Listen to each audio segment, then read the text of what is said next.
You're listening to This Week in America with Rick Bratton. Welcome back, everybody. This Week in America. Thank you for joining us on the program. Rise How a House Built a Family is a remarkable, inspiring true story of a woman who, after losing everything, found a way to heal, build a new life for her and her family. That woman is Cara Brookins, and Rise is her memoir. Cara left an abusive marriage with 4 children to provide for, nowhere to turn, no one to rely on but herself. Armed with a few YouTube instructional videos, a small bank loan, and with a work crew made up of her 4 kids, they built a 3,500 square foot house from the ground up with their own hands, learning that a determined family can accomplish the impossible, from battered victims to stronger versions of themselves, all through the extraordinary do-it-yourself project. Cara is a computer analyst, social media marketing expert based in Little Rock, Arkansas. Her Raise the Roof lectures motivate audiences around the country to build a better life and new perception of self. She's the author of 7 middle grade and young adult novels. Rise How a House Built a Family is her debut memoir, and Cara Brookins joins us on This Week in America. Cara, welcome to the program. It's great to have you with us. Thanks so much, Rick. I'm happy to be here. What an exciting time for you. The book is getting excellent reviews, and more importantly, it's helping a lot of people. It puts maybe their lives into perspective, and it's interesting, the beginning of the book, it's sort of dedicated and thanking your parents because they told you that you could literally do anything you wanted to do. You really believed that, didn't you? I did. I don't think they had anticipated I would take it quite so literally or go quite so big with it, but I'm glad I have. You know, you're very honest in the book, and I mentioned the abusive relationships, and that led to this decision to, we're on our own, we need to build a home.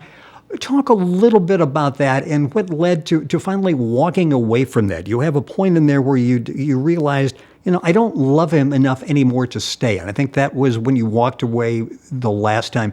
Put that in perspective, because so many people in your situation, especially with children, dealing with finances, family, everything, it's a very difficult decision to make. It is. And so much of leaving a domestic violence situation has to do with fear. You're more afraid to leave than you are to stay. 75% of the women who are killed in a domestic violence dispute are killed after they leave. So you're very aware that while you're in the home with this person, you can keep an eye on them. You can kind of anticipate what might be coming next and try to soften the blows in some way or try to soften the situation. And once you're removed from that situation, you feel like you've lost all control. Now, of course, that control was all an illusion in the first place. You never really had it. So it's kind of coming to that realization that you have to get away and that you have some chance of a better life and you have no chance of a better life where you're at. So it's really coming to that point. And also being aware that you're going to have to live after you leave with the idea that you can't make them stay away, which is a lot of what we suffered through that I describe in the book, with stalking once you have left. Yeah, and sort of that fear that you go through. You're in a car and you're checking the rearview mirror to see if somebody is on your tail, if they're after you. The book is called Rise, How a House Built a Family. Cara Brookins, our guest on the program. Her website is carabrookins.com. Book is available all across the country. Information, and you can link on directly to Cara's website by going to our website, thisweekinamerica.us. You mentioned your grandmother always says that you were really stubborn. And that really worked in your favor and worked against you, didn't it? In the case with we'll get to where it worked in your favor, that you decided you could build a home. But did it work against you when you decided that when you stayed in these relationships because you really felt that you can make these work? Right. I was so stubborn and also such an optimist. I always believe tomorrow, and still an optimist, I always believe tomorrow will be that better day, and that you can wake up and build something better tomorrow. And so I was stubborn and kept thinking, I can fix this. I can make this better. I'm a big problem solver. I spent 16 years as a senior computer programmer analyst where I'm presented with a problem and I solve it. So I'm not one to complain about it or dwell on it. Let's figure out how to fix this is always my goal. So that's the same thing that I did in a marriage, is I kept trying to fix it. When you decided that, okay, I'm leaving now, the realization sinks in that the finances are a mess. In many cases, you're left with his finances that you have to deal with as well. We can't stay in the big home that we've stayed in. We just can't afford to do that.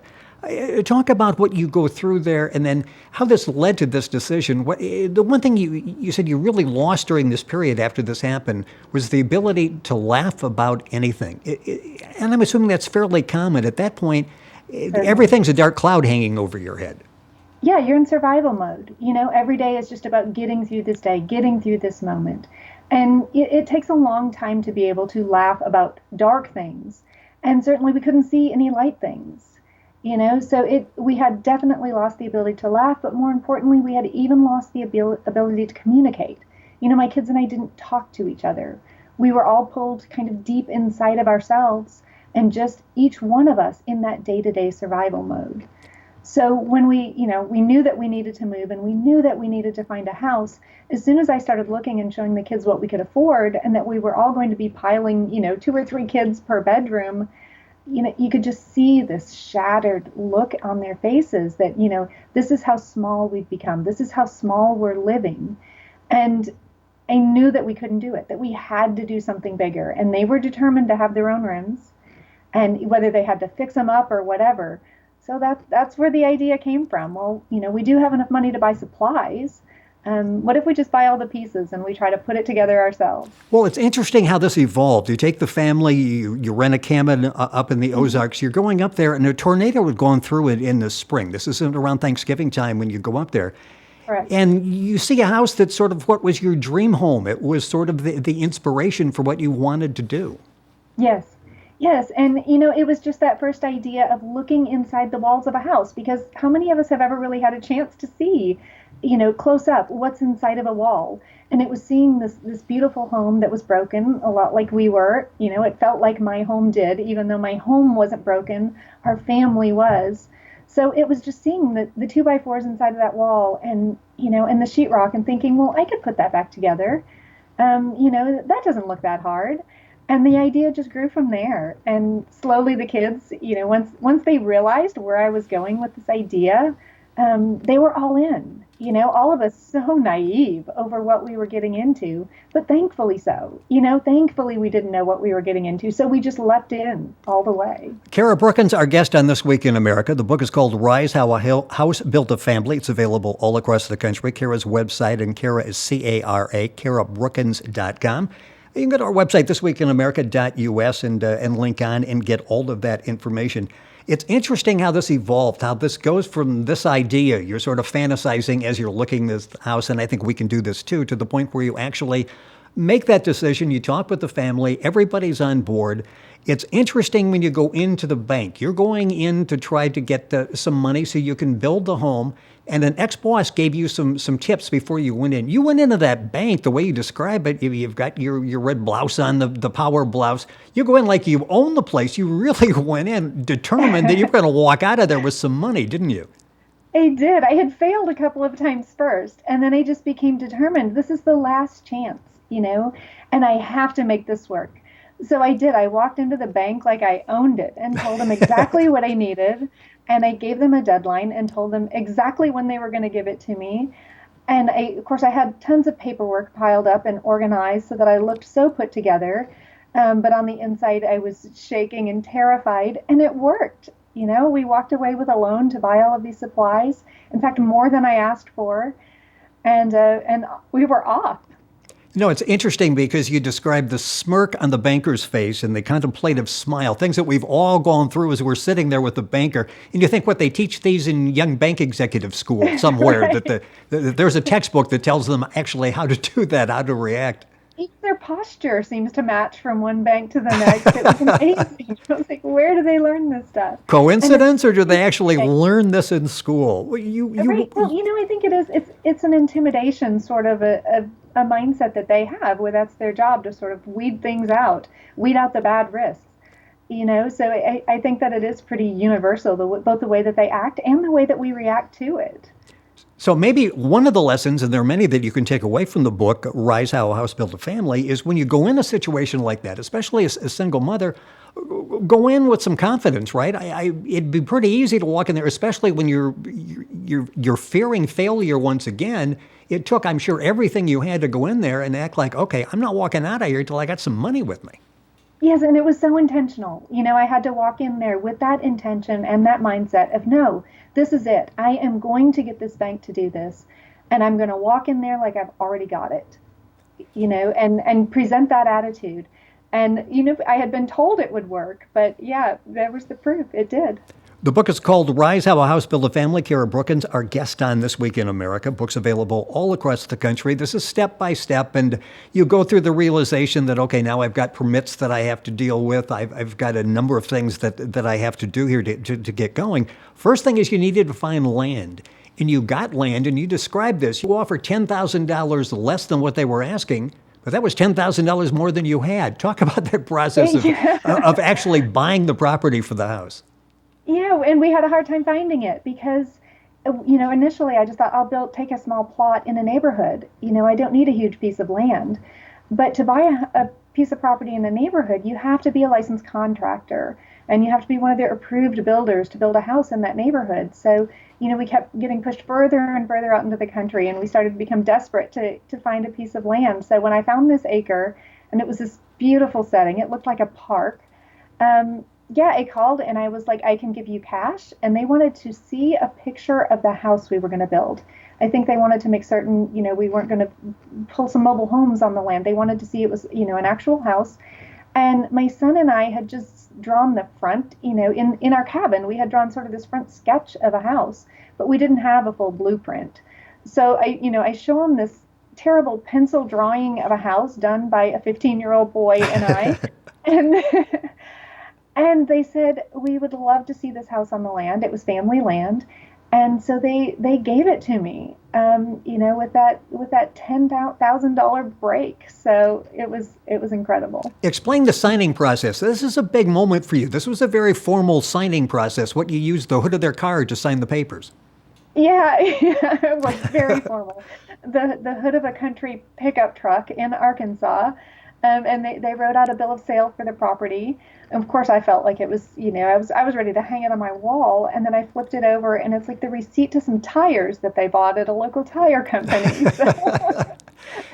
Then you get the project very quickly. You get the project started, and after pouring the footing, you sort of had like this wake-up call here. It's like, wow, this is harder than I thought. It's already taking longer than I thought. Talk about those times during the course of this project where you second doubts maybe were creeping up. Oh, it was constant because, yeah, from the very beginning, I realized, oh my gosh, we had no idea what we were doing. All of these plans that we drew out had nothing to do with everything that has to be done under the ground. We didn't even discover that, until after we bought the land and started to research further. How do you build a house? So it was this constant sense of doubt. But because I was the only adult on site, I had 4 kids and I had to keep them feeling like they were walking into the bank, right? Like they could do this. Like there was no doubt we could do it. So I had to have this constant sense of confidence. And there were multiple times throughout the build where I was so overwhelmed and so terrified by how little I knew that I'd have to, give this little cheerleader talk and then literally just turn and walk away from the kids and try to get myself together and try to keep from crying. There was no way I could cry about anything on a job site. You had to just keep going. So I'd walk away as though I had to go get a tool or had to do something. I'd get myself pulled back together and walk back as though we had this and no problem, hand me the next board, I'll make a cut. And a lot of times when I did that, I had no idea where the cut was supposed to be. I'm just randomly cutting a board just to show the kids, this is fine. We're still moving forward.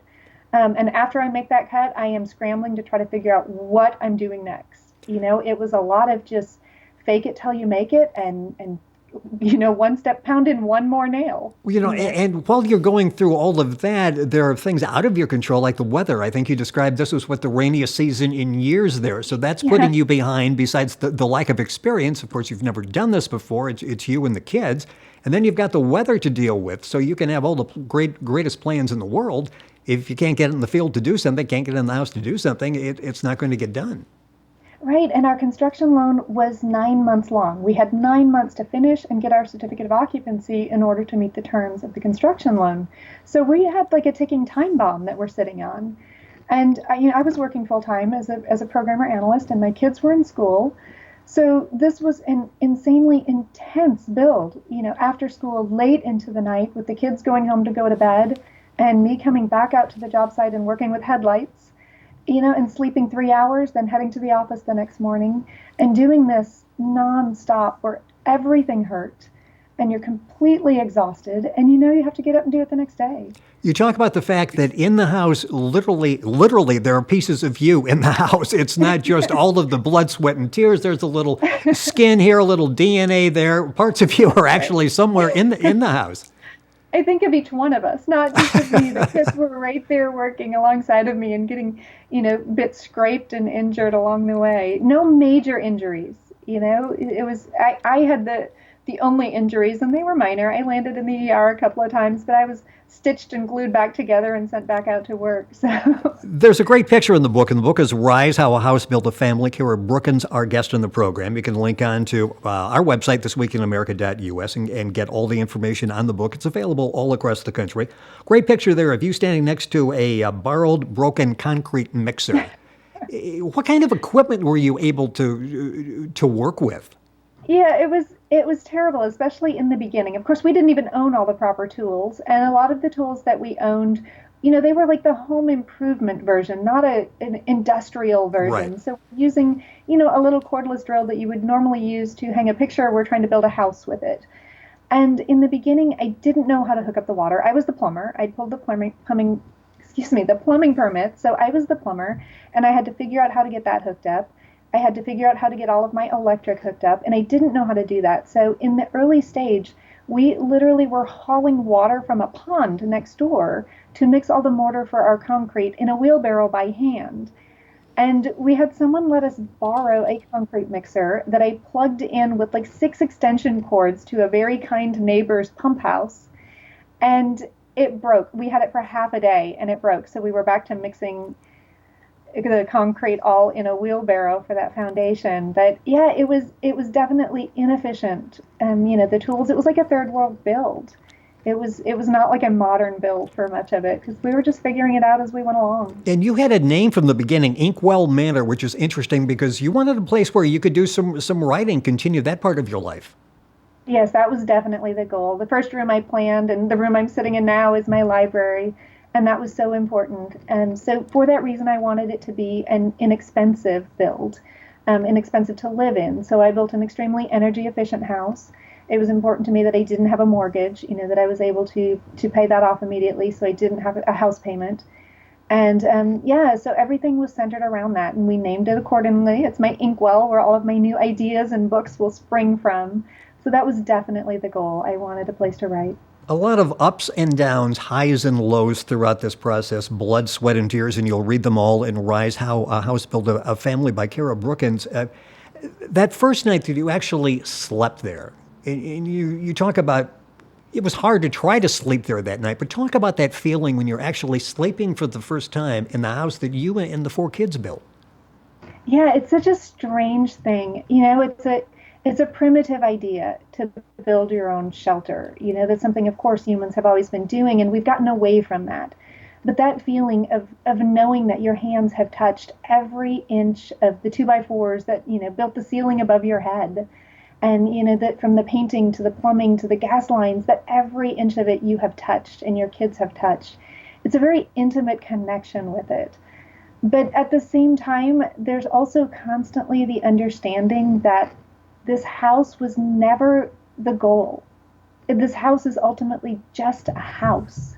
It's just 2x4s and sheetrock. And the whole goal was to rebuild our family. So there's constantly this idea of, could I live somewhere else someday? Absolutely. I love the house and I love the experience, but that wasn't the point. The physical house will never be the whole point to me. And you close the book with that, and you also say it isn't that we aren't afraid of anything as a family, but rather that we no longer are afraid of failure. That was a great lesson, not only for you, but certainly I would think for the children. Oh, it's amazing to see how fearless they are. A little scary sometimes, I think very much like I opened it, that my parents, tried to teach me that I could do anything. And then, of course, I taught that to my children in an even bigger way, and they believed me.